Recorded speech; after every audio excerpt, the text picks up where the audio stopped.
রবি ঠাকুরের মংপুর বাড়ির কথা কিন্তু আমাদের অনেকেরই জানা, তবে এই বাড়িতেই তিনি শেষ জন্মদিন কাটিয়েছিলেন এটা হয়তো অনেকেরই অজানা। মংপুর টানে বারবার ছুটে যেতেন রবীন্দ্রনাথ। দার্জিলিং পাহাড়ে রবীন্দ্রনাথ ঠাকুরের স্মৃতি বিজড়িত মংপু প্রতি বছর রবীন্দ্র জয়ন্তীতে সেজে ওঠে মংপু। এবারও অন্যথা হবে না বলে দাবি সেখানের তত্ত্বাবধায়কদের। প্রচুর পর্যটক প্রাকৃতিক সৌন্দর্যের টানে ছুটে যান মংপুতে, তবে মংপুতে আসা মানে রবীন্দ্রনাথের স্মৃতিবিজড়িত ভবন না দেখে ফেরেন না কেউ। পাহাড়ের কোলে মংপুতে এই ভবনে বিশ্বকবিকে ঘিরে অনেক স্মৃতি জড়িয়ে রয়েছে।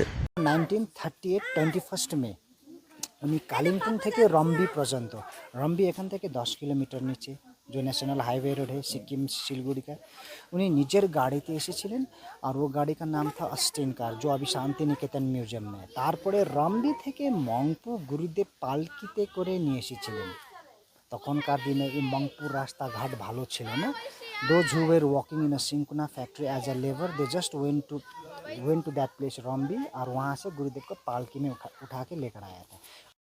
মংপুর সবচেয়ে বড় আকর্ষণই হলো রবীন্দ্রনাথ ঠাকুরের স্মৃতি বিজড়িত এই রবীন্দ্র ভবন। রবীন্দ্র ভবনের আকর্ষণেই সকলকে তাড়িয়ে নিয়ে আসে মংপুতে। তাই মংপু মানেই যেন মৈত্রী দেবীর এই বাড়ি। 1944 সালে 28 মে রবীন্দ্রনাথের স্মৃতি বিজড়িত এই বাড়িটিকে রবীন্দ্রভবন বা রবীন্দ্র সংগ্রহশালা হিসেবে স্বীকৃতি দেওয়া হয়েছিল।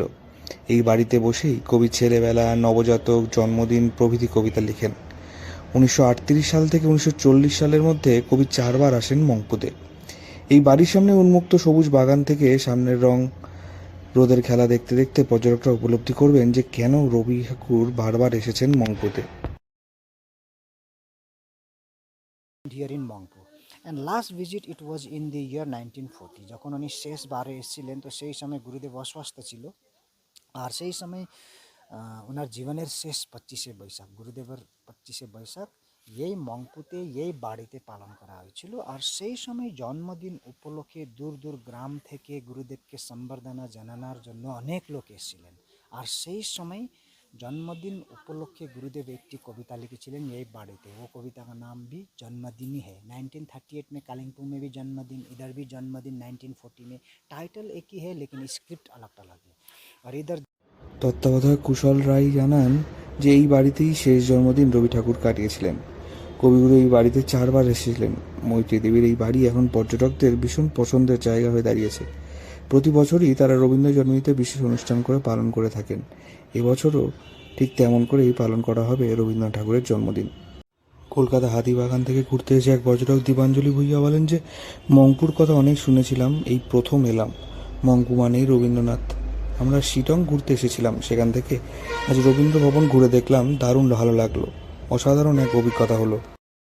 মানে এসেছি শিটংয়ে, শিটং থেকে সাইট সিন করতে মংপু এসেছি। মংপু সম্পর্কে অনেক পড়েছিলাম, সেই জন্য মংপু এসেছি।